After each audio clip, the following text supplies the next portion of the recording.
या निर्बंधाच्या काळासाठी आपण सुमारे 5,500 कोटी सुमारे 5,500 कोटी एवढ्या रकमेचं एक प्रचलित शब्द आहे पॅकेज, एक पॅकेज जाहीर केलं. मग पॅकेज जाहीर केलं, पुढे काय झालं? जाहीर केल्यानंतर तसंच झालं का नुसतं जाहीर केलं आणि थांबलं? नाही आहे, तसं नाही आहे. आपल्याला कल्पना आहे की सुरुवातीला आपण जी शिवभोजन थाळी 10 रुपयात सुरू केली गोरगरिबांचं पोट भरायला, ती ह्या कोविड काळामध्ये गेले वर्षभर 5 रुपयांनी केली होती. आता पुढचे 2 महिने आपण ती मोफत देतो आहोत. आणि मग गेल्या काही दिवसात जेव्हापासून ही मोफतची घोषणा केली त्याच्यानंतर 15 लाखाहून अधिक मी म्हणेन आपल्या नागरिकांना ज्यांचं अन्न किंवा ज्यांचं जेवण ह्या शिवभोजनवरती आहे त्यांना आपण त्याचं नाही म्हटलं तरी एक लाभ देऊ शकलो. किमान 15 लाखाहून अधिक नागरिकांना ह्याचा एक शिवभोजनचा त्यांनी स्वाद घेतलेला आहे. आत्तापर्यंत एकूण जर का बघितलं तर 3,94,00,000 म्हणजे जवळपास 4 कोटी लोकांना ह्याचा लाभ झालेला आहे आत्तापर्यंत पूर्ण वर्षामध्ये. आणि आपल्या राज्यात सुमारे 890 शिवभोजन केंद्र सुरू झालेली आहेत. तसंच संजय गांधी निराधार, श्रावणबाळ, वृद्धापकाळ वेतन, विधवा निवृत्ती वेतन व दिव्यांग निवृत्ती वेतन याच्यात 35 लाख लाभार्थींना एप्रिल व मे या 2 महिन्याचे प्रति महिना 1,000 प्रमाणे 2 महिन्यांचे अर्थसहाय्य देण्यासाठी आपण 1,428 कोटी निधी वितरित केलेला आहे. 1,428 कोटी. 7 कोटी लाभार्थींना ज्यांना आपण म्हटलं होतं की मोफत गहू आणि तांदूळ, तर 7 कोटी लाभार्थींना मोफत गहू तांदूळ वाटप सुरू झालेलं आहे. त्याच्यात सुमारे 6,240 मेट्रिक टन गहू आणि 4,817 मेट्रिक टन तांदूळ हा आतापर्यंत वितरित केला गेलेला आहे. महाराष्ट्रामध्ये इमारत व इतर बांधकाम कामगार आहेत त्या कामगार मंडळाच्या स्वतःच्या निधीमधून प्रत्येकी 1,500 रुपये अर्थसहाय्य करण्याची आपण घोषणा केली होती. आत्तापर्यंत 13 लाखापैकी सुमारे 9,17,000 कामगारांच्या खात्यात त्यांच्या पैसे जमा झालेले आहेत. घरेलू कामगारांसाठी कल्याणकारी सहाय्य देण्यासाठी 50 कोटी रुपये निधी वितरित झालेला आहे. नगर विकास विभागाकडून फेरीवाल्यांसाठी सुद्धा जी एक आपण योजना जाहीर केलेली आहे 1,500 रुपये जी फेरीवाल्यांना आपण आर्थिक मदत करतोय नोंदणीकृत, त्याची सुद्धा कार्यवाही सुरू झालेली आहे.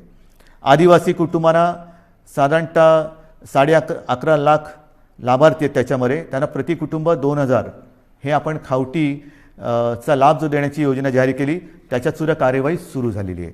म्हणजे आपण कुठेही गप्प बसलेलो नाही आहोत. ऑक्सिजन करतोय, रेमडेसिवीर मिळवतोय, रुग्णसंख्या लक्षात घेऊन सुविधा वाढवतो आहोत. जी मदत केलेली आहे जाहीर त्याची सुद्धा आपण अंमलबजावणी करतो आहोत. कुठेही आपण कमी पडत नाही आणि ते कमी पडू देणार नाही. त्याचप्रमाणे जो जगाचा अनुभव आहे त्या जगाच्या अनुभवापासून आपण वेगळा अनुभव घेऊ शकणार नाही याची आपल्याला सर्वांना कल्पना आहे. म्हणजे काय की संपूर्ण जगात लाटांमागून लाटा येत आहेत. पहिली लाट झाली, दुसरी लाट झाली, तिसरी लाट, चौथी लाट. किती लाटा येणार, आपल्यावरती किती प्रयत्न आपण कसोशीने करतोय त्याच्यावरती ते अवलंबून राहणार आहे. पहिली लाट येऊन गेली, दुसरी लाट ही आत्ता आपण अनुभवतो आहोत. ब्रिटननी दुसरी लाट अनुभवलेली आहे, आता तिकडे थोडी शांतता आलेली आहे. पण तिसरी लाट येणारच नाही असं कोणी खात्रीपूर्वक सांगू शकत नाही. किंबहुना आता तज्ज्ञ म्हणायला लागलेले आहेत की तिसरी लाट ही सुद्धा येणार आहे. मग आत्तापासून आपण तिसऱ्या लाटेच्याही संकटाला तोंड देण्याची तयारी ही सुरू केलेली आहे. हे आता आपण ऑक्सिजन वगैरे जे काही वाढवत आहोत त्याला कदाचित आणखीन 8-15 दिवस लागतील. पण तिसरी लाट आली तरी देखील त्याचे एवढे घातक आणि गंभीर परिणाम महाराष्ट्रावरती होऊ द्यायचे नाहीत या निश्चयाने आपलं सरकार आता कंबर कसून मैदानात उतरलेलं आहे. तसं ते उतरलेलं होतंच. पण झालं काय की दुसरी लाट येण्याची अपेक्षा होती, साधारणतः ती येईल अशी एक अपेक्षा होती. पण एवढ्या मोठ्या प्रमाणावरती येईल अशी कोणाचीच अपेक्षा नव्हती. देशात कोणाचीच तशी तयारी नव्हती आणि ती आली. आता तिसरी लाट आल्यानंतर जर का पुन्हा थोडीफार निर्बंध लावण्याची आवश्यकता वाटली तरी देखील अर्थचक्र थांबता कामा नये. म्हणून आपल्याला कल्पना आहे, मी गेल्या महिन्यात एकदा दोनदा आपल्या राज्यातील प्रमुख उद्योजकांशी बोललेलो आहे. सर्व कामगार संघटनांच्या युनियन लीडर्सबरोबर बोललेलो आहे आणि त्यांनासुद्धा तिसऱ्या लाटेची तयारी करताना काय काय तयारी मला त्यांच्याकडनं अपेक्षित आहे किंवा त्यांनी काय करायला पाहिजे ह्याची मी त्यांना कल्पना दिलेली आहे. म्हणजे आपण सर्व थरावरती सर्व पातळीवरती प्रयत्न करतो आहोत आणि मला खात्री आहे की ही तिसरी लाट आपल्या सगळ्यांच्या सहकार्याने आपण थोपवल्याशिवाय राहणार नाही. आपल्यावरती सुरुवातीला काही जणांनी टीका केली की महाराष्ट्र काय करतोय, महाराष्ट्रामध्ये रुग्णसंख्या बघा कशी वाटते, लॉकडाऊन लावू नका, आम्ही आता सहन करणार नाही. पण आता जर का आपण तो लॉकडाऊनसारखी परिस्थिती हे निर्बंध लावले नसते तर काय परिस्थिती झाली असती हे देशातलं इतर चित्र बघितलं तर लक्षात येतं. आपल्यानंतर आजूबाजूच्या राज्यांनीसुद्धा लॉकडाऊन लावलेले आहेत. थोडक्यामध्ये काय की हा व्हायरस आहे आणि हा व्हायरस त्याचं मार्गक्रमण हा त्याच्या पद्धतीने करतोय, ते काही आपल्या हातामध्ये नाही आहे. आता हे सगळं सांगून झाल्यानंतर एक महत्त्वाचा मुद्दा आहे, तो म्हणजे लसीकरण. गेल्या साधारणतः जानेवारीपासून लसीकरणाला आपल्या देशात सुरुवात झाली. आज लसीकरणाची परिस्थिती काय आहे तर सुमारे 1,58,00,000 नागरिकांचे लसीकरण आपण पूर्ण केलेले आहे. म्हणजे कदाचित आपण देशामध्ये लसीकरणाच्या बाबत नंबर 1चं राज्य आहोत. चाचण्यांच्या बाबतीत सुद्धा कदाचित आपण नंबर 1चं राज्य असू. आरोग्य सुविधांच्या बाबतीत सुद्धा कदाचित आपण देशात नंबर 1चं राज्य असू. पण दुर्दैवाने त्याचबरोबरीने रुग्णवाढीमध्ये सुद्धा आपण फार पुढे आहोत. आणि मग ही परिस्थिती लक्षात घेतल्यानंतर आपण जे काय आता ठरवलेलं आहे, कारण आपल्या 2 विनंत्या माननीय पंतप्रधानांनी मान्य केल्या. एक म्हणजे सुरुवातीला मी विनंती केली होती की 45 वयापर्यंत म्हणजे वयाच्या नंतर वरून सुरू केली ज्येष्ठ नागरिक म्हणून. तर आधी ज्येष्ठ नागरिक म्हणजे 60, 55, 50, तर मी म्हटलं तर 45 आणि अधिक, मग ही जी काय वयोमर्यादा आहे ती 45 पर्यंत तुम्ही खाली आणा, तशी त्यांनी ती आणली. त्याच्यानंतर मी विनंती केली होती की 25च्या वरील सर्वांना लस देण्याची आम्हाला अनुमती द्या. ती तर त्यांनी 18पासून सुरू केली. त्याच्याबद्दल मी माननीय पंतप्रधानांचे धन्यवाद मानलेलेच आहे, त्यांना त्यांचे आभार मानलेले आहेत, धन्यवाद दिलेले आहेत. आता 1 मेपासून 18 ते 44 या वयोगटातील नागरिकांची लसीकरणाची जबाबदारी केंद्र सरकारने आपल्यावर टाकलेली आहे आणि आपण ती समर्थपणाने पेललेली आहे. 18 ते 44 या वयोगटात सुमारे 6 कोटी नागरिक हे आपल्या राज्यामध्ये आहेत. सुमारे 6 कोटी म्हणजे 6 कोटी आणि जर का त्यांना 2 डोस द्यावे लागतात, म्हणजे 6 कोटी अधिक 6 कोटी 12 कोटी डोसेस हे आपल्याला लागणार आहेत. 12 कोटी डोसेस कसे आणणार, पैसे कुठून आणणार, आर्थिक चणचण आहे. आर्थिक चणचण आहे जरूर आहे, पण आपल्याला शेवटी जीव महत्त्वाचा आहे. माझा प्रत्येक नागरिक त्याचा जीव मुख्यमंत्री म्हणून मला आणि आपल्या महाविकास आघाडीच्या सरकारला महत्त्वाचं आहे. आणि मग हे एकदा ठरवल्यानंतर 12 कोटी डोसेस जी काय किंमत असेल ती किंमत एक रकमी एका चेकने देऊन आपण ही संपूर्ण लस घेण्याची तयारी आणि आपली क्षमता ही ठेवलेली आहे. जर आज आपल्याला 12 कोटी डोसेस मिळत असतील तर त्याची सर्व किंमत, त्याची जे काय पैसे असतील ते एक रकमी एका चेकने देऊन हे आपण घेण्याची तयारी ठेवलेली आहे. ती एवढ्यासाठी की कोणत्याही परिस्थितीत आपल्याला ह्या संकटातून बाहेर पडायचं आहे. ही आपली ताकद आहे, ही आपली क्षमता आहे आणि ही ताकद ही तुमच्याच आशीर्वादाची ताकद आहे. ही काय आम्ही इकडून तिकडून नाही आणलेली. पण होतंय असं की ज्याप्रमाणे रेमडेसिवीर आहे, ऑक्सिजन आहे, त्याचप्रमाणे या लसीचा सुद्धा एक पुरवठा त्याला मर्यादा आहे. ज्या लस उत्पादकांशी आम्ही बोलतो आहोत, आज तरी आपल्या देशामध्ये 2च लस उत्पादक आहेत. एक सिरम पुण्याला आहे आणि भारत बायोटेक आहे. या दोघांशी आपण बोलतोय. तिसरी स्पुटनिक ही येणार म्हणतात, त्यांच्याशी आपण बोलतोय. ज्या कंपन्या ज्यांना परवानगी मिळेल त्या सर्वांशी आपण बोलणार आहोत किंबहुना बोलतो आहोत. पण तूर्त तरी आज ह्या 2 कंपन्या ज्या प्रमुख आहेत त्या दोघांची उत्पादन क्षमता लक्षात घेतली तर आपल्याला हा जो काय साठा आहे, हा जो काय पुरवठा आहे तो परत केंद्राने ठरवून दिलेला आहे. आणि कालच पत्र आले की या मे महिन्यामध्ये आपल्याला सुमारे 18 लाख आणि काहीतरी लसचे डोस हे मिळणार आहेत. हे 18 ते 44. माझी अपेक्षा आहे की या व्यतिरिक्त 45 वर्षाचा जो साठा आहे, पुरवठा आहे, तो नियमितपणाने केंद्र सरकार आपल्याला करत राहील. पण 18 ते 44 काही जणांचा असा गैरसमज कदाचित झाला असेल की केंद्र सरकार 18 ते 44 वयोगटातील नागरिकांचं सुद्धा लसीकरण मोफत करत आहे. मला असं वाटतं की त्यांनी थोडी माहिती घेण्याची गरज आहे. केंद्राने स्पष्ट निर्देश तसे दिलेले आहेत की जी काही लस उत्पादित होते त्याच्यामध्ये 50% हे केंद्र सरकार घेणार आहे आणि उरलेल्या 50%मध्ये इतर सर्व राज्य, त्याच्यामध्ये काही उद्योग समूह आणि खाजगी हॉस्पिटल्स यांच्यासाठी हा 50% साठा किंवा जो काही कोटा आहे तो त्यांनी विभागून दिलेला आहे. मग आपली तयारी तर 12 कोटी डोस घ्यायची आहे. आपल्याला मिळतात किती? या महिन्यात 18 लाख. आज आपल्याकडे 3 लाख आलेले आहेत. 3 लाख आज आलेले आहेत. 18 लाख ह्या महिन्यात मिळतील सांगितलेलं आहे. तारीख अजून मिळालेली नाही आहे. पण आता आपल्याला थांबता नाही येणार. अजिबात थांबून चालणार नाही. कारण या संकटातून बाहेर पडायचं असेल तर ज्याप्रमाणे ब्रिटनने केलं, त्यांनी त्यांच्या लोकसंख्येतला एक मोठा टक्का हा लसीचा पहिला डोस देऊन सुरक्षित केलेला आहे. आपल्याला सुद्धा त्याचप्रमाणे जावं लागेल. लस जशी मिळेल, जशी उपलब्ध होईल तशी ती घेऊन आपल्याला आपल्या नागरिकांना ती दिलीच पाहिजे आणि ते आपलं सरकार दिल्याशिवाय राहणार नाही. आणि म्हणून मी आपल्याला एक विनंती करायला आज मुद्दामून आपल्यासमोर आलेलं आहे. उद्यापासून आपण 18 ते 44 या वयोगटातील नागरिकांचं लसीकरण हे जसजसं आपल्याला लसीचा पुरवठा मिळतोय तसतसं सुरू करतो आहे. 18 म्हटल्यानंतर युवा आलाच आणि युवा आला म्हटल्यानंतर उत्साह आलाच.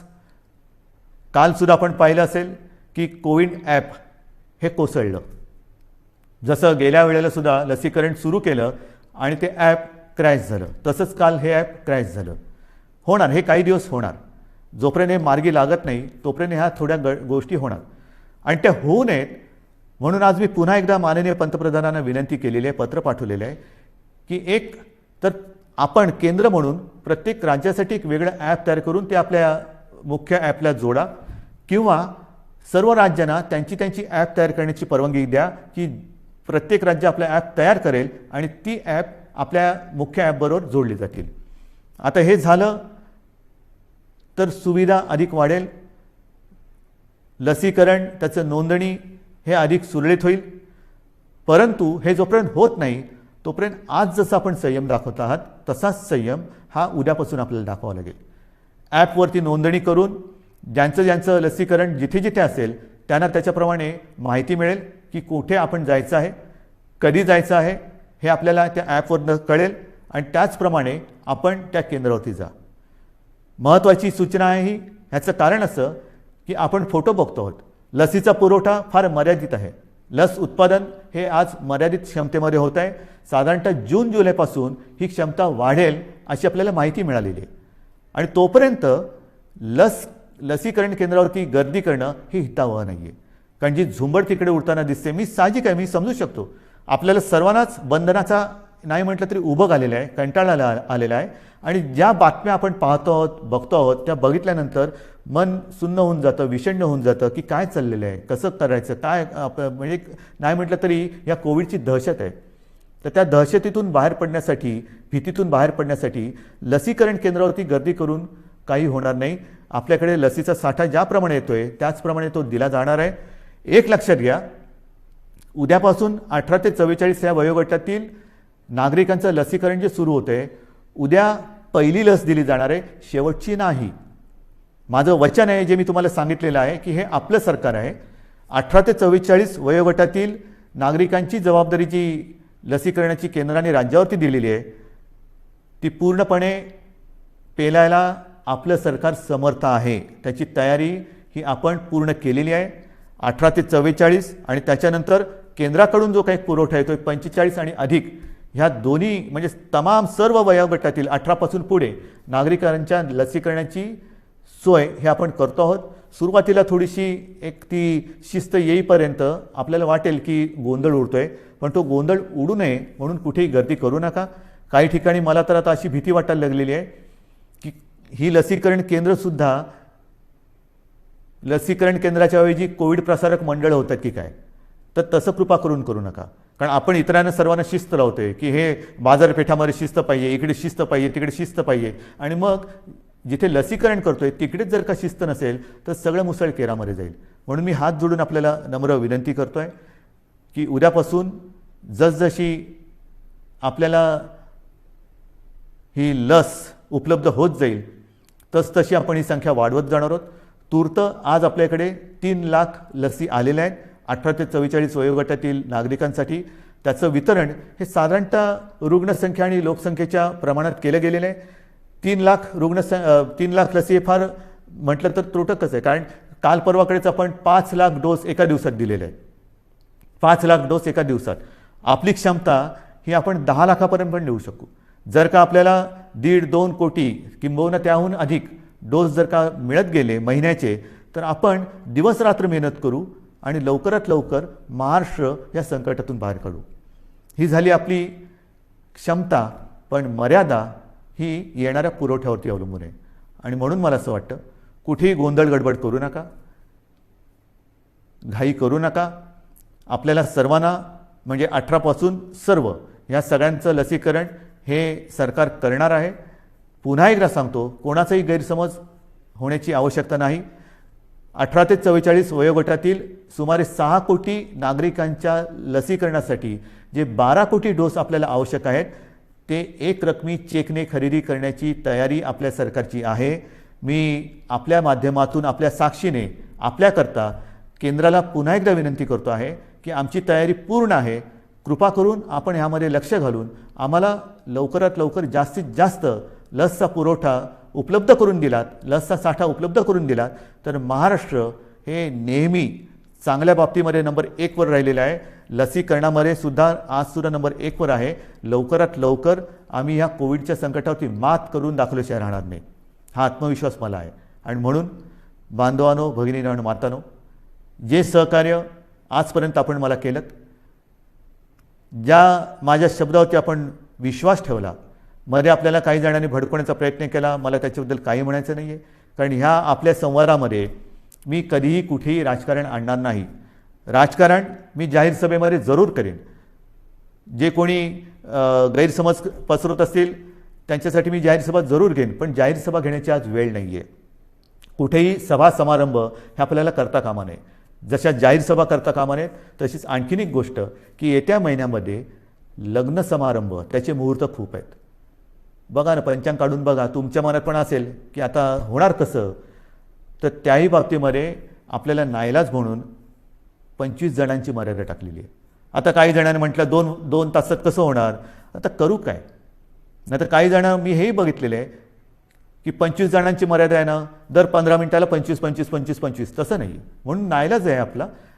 थोडंसं ह्या परिस्थितीचं गांभीर्य सगळ्यांनीच लक्षात घेण्याची आवश्यकता आहे. तसं ते आपण घेतलेलं आहे. मग लग्न समारंभ असेल, धार्मिक, राजकीय, सामाजिक कोणतेही कार्यक्रम, त्याला आपण बंधनं घातलेली आहेत. इतर कार्यक्रमांतर आपण बंदीच घातलेली आहे. तर माझी पुन्हा एकदा विनंती आहे की लग्न समारंभसुद्धा आपण शिस्तीने थोडेसे पार पाडा. उत्साहाला थोडंसं आपल्याला बंधन घालावं लागेल, उत्साहाला मुरड घालावी लागेल. ती जर का घातली तर लवकरात लवकर आपण ह्या संकटातून मोकळे होऊ. आणि म्हणून पुन्हा एकदा आजपर्यंत जे सहकार्य आपण मला केलं आणि जे आशीर्वाद आपण मला दिलेले आहेत, ह्या सरकारला दिलेले आहेत, हे असेच कायम ठेवा. तुमच्यासाठी हे सरकार जे जे करता येणं शक्य असेल ते केल्याशिवाय राहणार नाही, एवढंच एक वचन आपल्याला देतो. धन्यवाद. जय हिंद, जय महाराष्ट्र.